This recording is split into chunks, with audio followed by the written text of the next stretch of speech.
Good morning students. आज हम discuss करेंगे इंटर अराइवल टाइम्स। जैसे इसका नाम में बता रहा है इंटर अराइवल मतलब दो अराइवल के बीच का टाइम।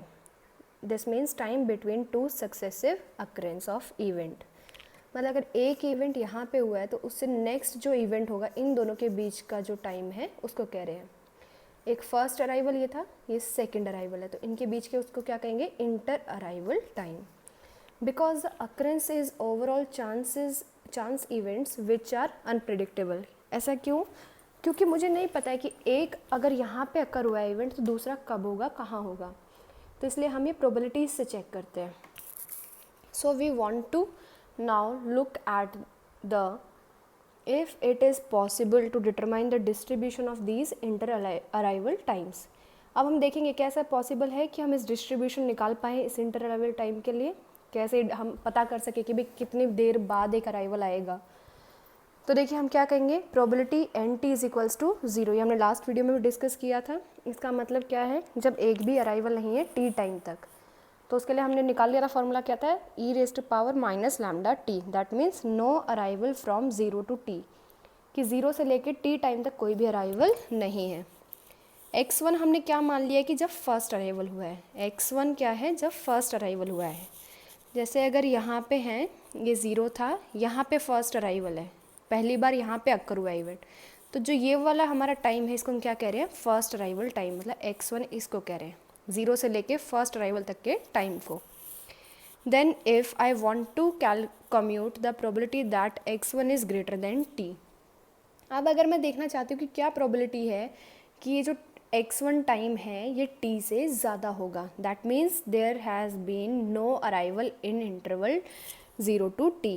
t से ज़्यादा मतलब x1 कहाँ हुआ है, t से बाद में हुआ है, मतलब t के आगे जाके हुआ है। x1 का मतलब क्या था, फर्स्ट अराइवल का टाइम।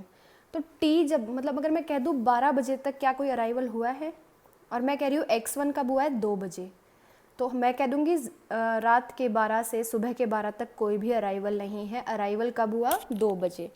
तो यहाँ पे जो हम टी कह रहे हैं हम उसको देख रहे हैं कि उससे आगे जाके फर्स्ट अक्रेंस हुई है। तो देखिए अब हम क्या कहेंगे, P probability of x1 is greater then T, की ये वाला जो टाइम है ये इससे ग्रेटर हो, इसकी प्रोबेबिलिटी चेक कर रहे हैं।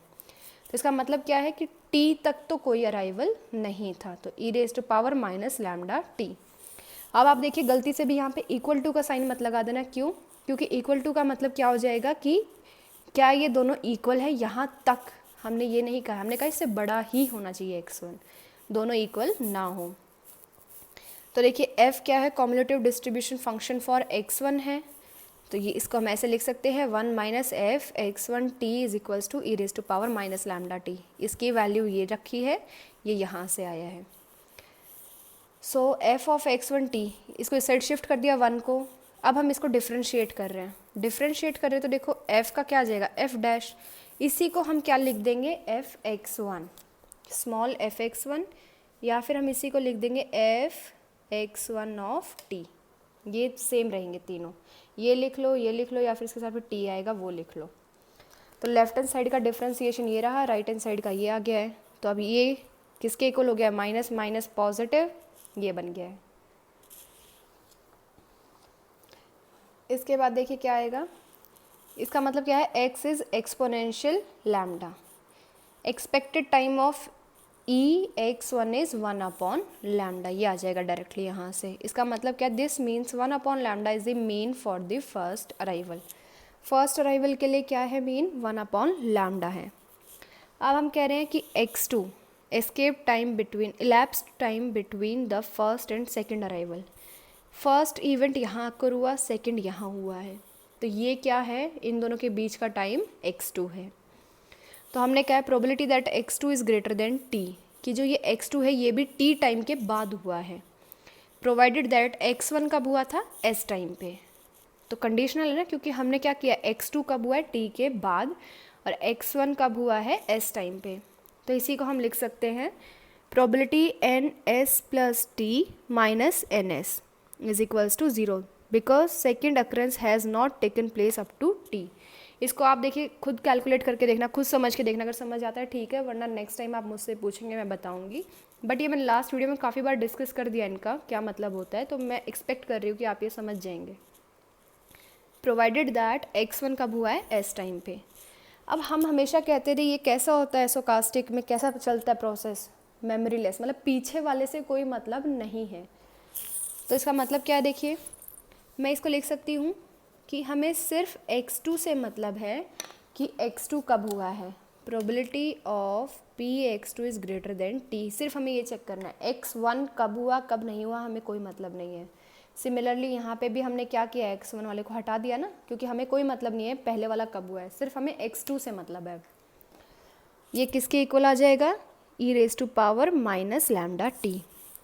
तो देखिए अब यहाँ से हम क्या कह देंगे, the inter arrival times are all exponential and we can relate it with memory less property. क्यों, क्योंकि पीछे वाले से कोई मतलब नहीं है। Of exponential distribution which comes out to your independent increments, ये आ जाएगा यहाँ पे। तो देखिए आपकी बुक में जो ये थ्योरम दी है इंटर अराइवल की, 2-3 थ्योरम है कॉन्टिन्यूसली, एक बार आप उनको रीड आउट करें, उन्हीं को मैंने जस्ट सिंपल वे में यहाँ पे सॉल्व कर दिया है। तो अगर आप एग्ज़ाम में वैसे लिखना चाहते हैं बुक के अकॉर्ड जो सिमिलर स्टेटमेंट आप वो लिख सकते हैं, बाकी वरना मैंने आपको ट्राई किया है कि सिंपल वे में मैं आपको समझा पाऊँ। तो लेकिन ये वाली चीज़ें उसमें बिल्कुल सेम है, आपको ये सेम मिलेगा, f(x1) ये सब जस्ट मैंने उसको एक्सप्लेन कर दिया है। अब अगर आपको इसमें कोई भी डाउट आता है तो आप मुझे बताएंगे, बाकी नेक्स्ट टाइम हम इसके लिए कुछ जो प्रॉपर्टीज़ हैं वो देखेंगे।